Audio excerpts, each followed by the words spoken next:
देखिए दोस्तों, आपने जो पिछले वीडियो में आपने पढ़ा था कि जब लेंस के दोनों ओर माध्यम कैसे हो समान, लेकिन आज हम लोग पढ़ेंगे जब लेंस के दोनों ओर माध्यम कैसे हो भिन्न भिन्न हो।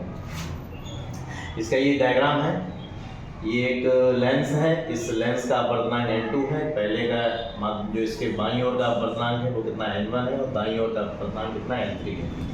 इस लेंस के प्रकाशिक केंद्र C से स्मॉल u दूरी पर एक बिंदु O पर एक बिंदु वस्तु O रखी है, जिससे प्रकाश किरण लेंस के पहले तल पर बिंदु A से टकराती है और ये प्रकाश किरण थोड़ा सा हल्का सा झुककर दूसरे तल पर बिंदु B में पहुंचती है और बिंदु B से भी फिर झुकती है और मुख्य अक्ष के बिंदु I पर ये वास्तविक प्रतिबिंब के रूप में दिखाई देती है।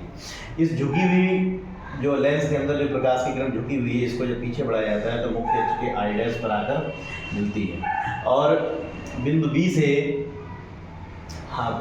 दूसरे पहले तल का जो वक्रता केंद्र है वो C1 है और दूसरे तल का वक्रता केंद्र कितना C2 है और पहले तल की वक्रता त्रिज्या कितनी है R1 है, दूसरी कितनी है R2 है।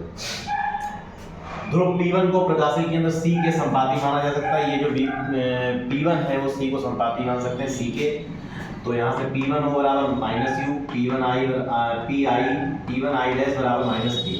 प्रथम पृष्ठ पर, इस प्रथम पृष्ठ पर क्या करेंगे, अपवर्तन के सूत्र से n2/b' माइनस n1/u बराबर n2 माइनस n1/r1, इसको समीकरण नंबर 1 कर लेंगे। इसी प्रकार ध्रुव P को इसके लिए क्या मानेंगे, संपाती मान लेंगे।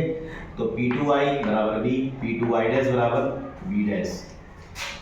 द्वितीय तल पर भी अपवर्तन के सूत्र से n3/b माइनस n2/b' और n3 माइनस n2/r2, इसको समीकरण नंबर 2 कहेंगे।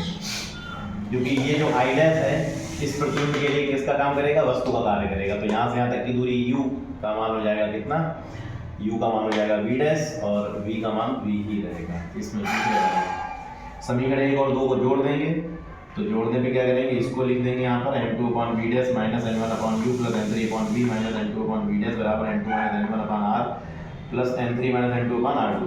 ये दोनों कट जाएंगे, इसको पहले लिख देंगे n1/u को माइनस में, इसको बाद में लिख देंगे, तो ये आपका फार्मूला बन जाएगा। इसी में दूसरा एक टॉपिक शुरू हो जाता है, जब दोनों ओर माध्यम समान हो अर्थात n1 बराबर n2, ठीक है, n1 बराबर n3 सॉरी। तो इसी फार्मूले में जहाँ पर n3 है वहाँ पर n1 ले लेंगे, n1/b माइनस n1/u और इस तरीके से n1 को कॉमन ले लेंगे, n2 माइनस n1 को यहाँ से कॉमन ले लेंगे, 1/r1 माइनस 1/r2 आ जाएगा ये। फिर इसमें से n1 कॉमन ले लेंगे, n1 से n1 कैंसिल हो जाएगा, n2/n1 ये आपका क्या होता है, n होता है, इसकी जगह n लगा देंगे। समीकरण नंबर 3, ठीक है।